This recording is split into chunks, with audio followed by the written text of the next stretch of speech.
দাবি ছিল যে তাদের যে 6 মাসের ব্যস্ততা আছে, বিক্ষিপ্ততা আছে, যারা এই ধরনের ষড়যন্ত্র করছে, এই ষড়যন্ত্রের পিছিয়ে যারা রয়েছে তাদেরকেও কঠোর বিচারের আওতায় আনা হবে। এবং সকলের প্রতি আহ্বান থাকবে, আজকে প্রধান উপদেষ্টা জাতির উদ্দেশ্যে ভাষণ দিয়েছেন, সবাইকে ধৈর্য ধরার আহ্বান জানিয়েছেন। আমরা বৈষম্য বিরোধী ছাত্র আন্দোলন রাষ্ট্রের সব বৈষম্য দূর করার জন্য এসেছি, কিন্তু সবাইকে ধৈর্য ধরতে হবে।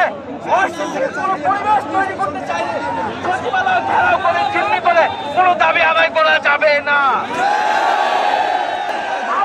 আমাদের গণঅভ্যুত্থানে একদিনও সচিবালয় নজর দেয়নি, তাহলে যেখান থেকে রাষ্ট্র চলে তারা কেন সেখানে নজর দেয়?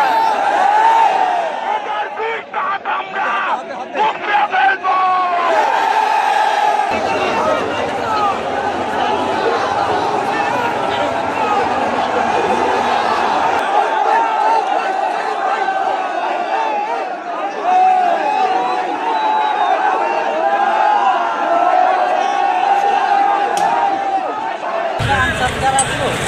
সবাই কাজ না আমার বাজ করে অনেক বাজ করছে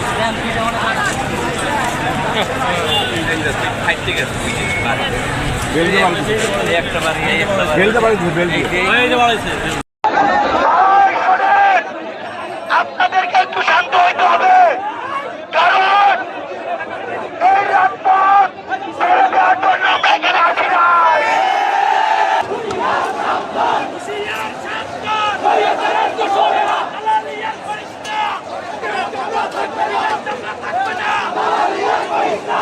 এখানে যেটা হয়েছে সেটা হলো এই আনসারটা এই 5 তারিখের দেশ নতুনভাবে স্বাধীনের পরে ফ্যাসিস্টের পতনের পরে এই যে ফ্যাসিস্টের দোসরেরা বিভিন্ন রূপে বিভিন্ন জায়গায় অস্থিতিশীল করার চেষ্টা করছে, তারই ধারাবাহিকতায় এই আনসার এই সচিবালয় ঘেরাও করছিল। আমরা তাদেরকে স্পষ্ট বার্তা দিতে চাই, এই ফ্যাসিস্টের দোসর মোদীর দোসরদের স্পষ্ট বার্তা দিতে চাই যে তারা যতই ষড়যন্ত্র করুক, তারা যতই ষড়যন্ত্র রাজনীতি করুক, আমরা তাদের সমস্ত ষড়যন্ত্র রুখে দেবো। ছাত্র জনতা বাংলাদেশের একাকার এই নতুন বাংলাদেশ গড়ার জন্য আমাদের আরো রক্ত দেওয়ার প্রয়োজন হলে আমরা রক্ত দেবো।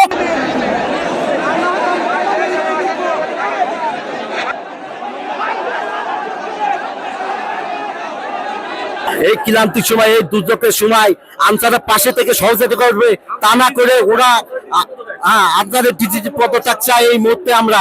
এবং ওরা দুপুর 12টার থেকে এই এলাকা পুরো জ্যামজাট করে আমাদের ট্রামের গাড়িগুলো আটকাই দিয়েছে। আমরা সারাদিন অক্লান্ত পরিশ্রম করে এই টিএসসি থেকে সবকিছু ইয়ে করে আনসারের ডিজি অবিলম্বে আমরা পদত্যাগ চাই।